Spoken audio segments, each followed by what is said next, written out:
We're here with Northside High Vikings head coach John Simmons, and Coach Simmons, you're the head coach now, but it's not like you're new to Northside. No, not at all. I've been in Northside. This is my 18th season. I've been a head wrestling coach for the last 17 years. This is my first year as head football coach.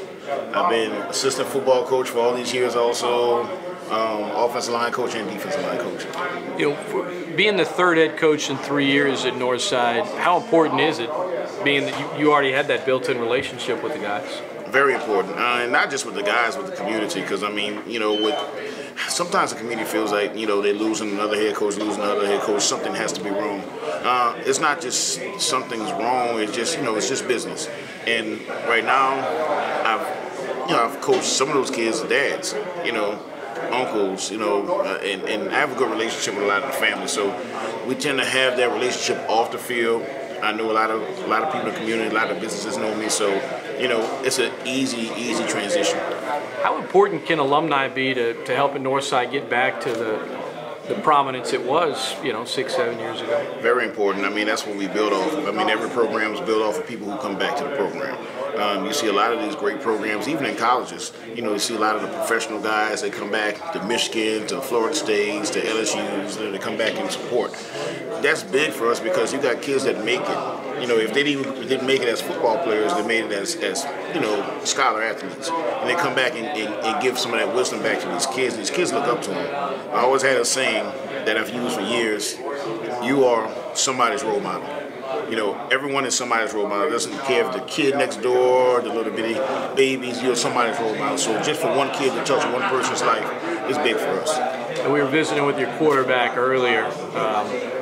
Laid back, but all his teammates said, well, but if you tick him off, a different guy comes out. Tell the listeners and the viewers about your quarterback and how he's kind of stepped up into that role heading into 2017. Well, he's actually grown up a lot within the past year, and he was actually the second-string quarterback last year. We put a lot of pressure on him this summer, and I just told him, I said, you're going to be my star.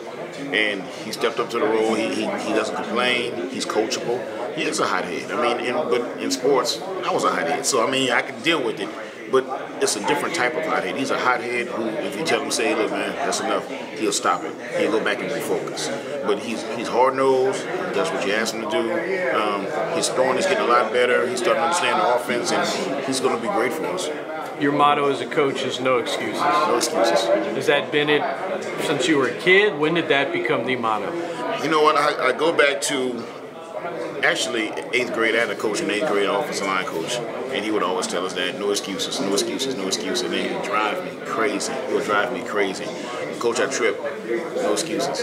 And with what was going on last year, we were 1-9, and everybody had an excuse. Everybody had an excuse, and it upset me every time I hear this, and this. So I told him, I said, this is our motto, brother, no excuses. You're late, it's 100 up downs. That's what you pay for. You know, just like if you go to a job. If you're late, some jobs dock you 15, they dock you those 15 minutes. You know, so there's repercussions for everything, but there's no excuses. I don't have any, none of the staff has any, they don't have any. Because now you have to learn to better yourself and stop looking forward to the excuse. And because you're taking 2 steps back every time you have an excuse. So, and that's what I tell them. It doesn't matter. You know, you still have a job to do, no matter what. Whatever happens to you, you still have a job in front of you to do. How do you guys take a step upward this season? We have to gel as a team. That's the biggest thing. Right now, we're competing. It's kind of hard in practice because I don't like losing kids. So, you know, kids they're happy and excited. When you get a bunch of happy and excited football players, you start banging pretty hard. And at practice, they're wonderful. They're wonderful. We've been making a lot of mistakes, and that's what happens when you don't have repetitions. But our repetitions, our mistakes are starting to lessen, and our repetitions are starting to get greater.